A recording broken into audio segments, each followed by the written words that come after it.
first edition of the Harper's Bazaar Luxperiences at DLF Emporio was all things luxury and fashion. With the hand-picked crowd, this first of its kind luxury conclave brought the biggest global fashion names under one roof.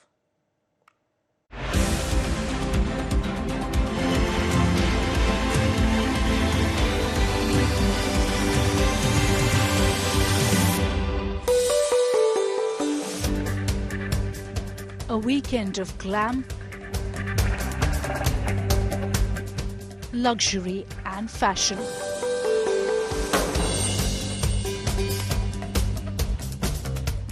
The Harper's Bazaar Luxperiences was no ordinary corporate conference. It provided an exclusive hand-picked crowd a chance to delve deep into the ever-evolving luxury landscape. The first edition of the lavish luxury conclave saw the who's who of the global fashion industry come together at the DLF Emporio in Delhi. The showstopper was designer Sabyasachi Mukherjee, who spoke on the road ahead and how he's creating a legacy brand. You are being panned for dressing Vidya in a sari at Cannes. Today, you have rave reviews for dressing Deepika in a sari for the BAFTA. You have the luxury of being proven right, but can you explain this journey? What has exactly changed? I think representation matters. And I've always said that when you go out into the West, I think when Vidya got criticized, India was also changing because, we did have a hangover for the longest time and colonial hangover for the longest time. And a lot of Indians were uncomfortable about being Indian, but today this has completely changed. Indian fashion icon Sonam Kapoor joined us for a chat on what it takes to slay the red carpet. I just feel like it's important to be yourself and not try to please anybody except for yourself. As soon as you are comfortable in your own skin and are only trying to be yourself, then nobody can tell you whether you're doing something wrong or right. I think it's just you just have to be comfortable. Desi to global designers Gaurav Gupta and Tarun Tailiani also graced the marquee event. India is really having a global moment in multiple ways. It's like with Priyanka Chopra being in Hollywood, it's with Indian actors in OTT platforms like Bridgerton, it is with designers like us, it's with Tarun, who's paved the way for us in so many years and has done, we have actually gone, all of us have gone to exhibitions like Tranoy, to so many things we have tried to do, but this is the right momentum where there are designers showcasing at Milan Fashion Week, London Fashion Week, and there are Indian designers or British Indian designers who are showcasing in London, etc. So there is an India moment happening right now for sure. Fashion royalty Princess Gauravi Kumari and Maharani Radhika Raje Gaikwad also graced the Luxperiences stage. I recently had the chance of witnessing some of the beautiful Cartier jewelry in Abu Dhabi.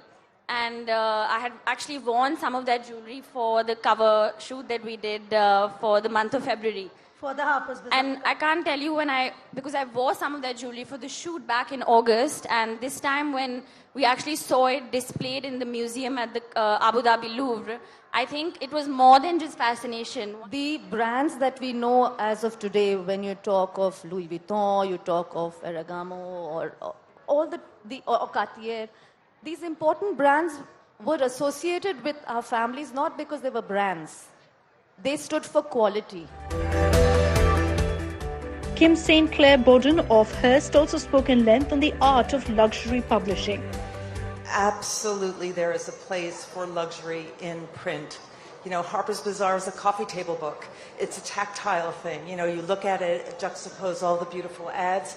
It's a very symbiotic experience. That said, there are so many innovative ways to create that same luxury experience online or in social or in an experience. So I don't think it's one or the other. We have certain countries in the world where 70% of their ad revenue comes from print. We have other places in the world where it's the opposite. leveling out might be a good thing, but we're focusing at Hearst in the U.S. to grow our digital revenue. But at the end of the day, it's revenue, and it could live in any appropriate place.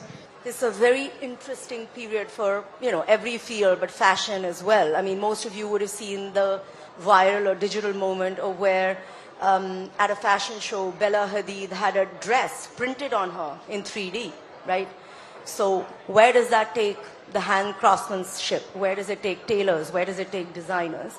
And then from the AI perspective, what happens to design when AI is designing fashion? You put in all of a particular brand in there and say, hey, create something new at the touch of a button. Or you have models which are perfection without any of the things that go with being human, created on AI.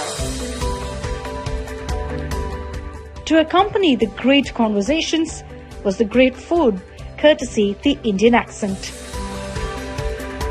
The first edition of Luxperiences encapsulated a genuine essence of serene luxury, enabling attendees to fully engage in diverse experiences. Bureau Report, India Today.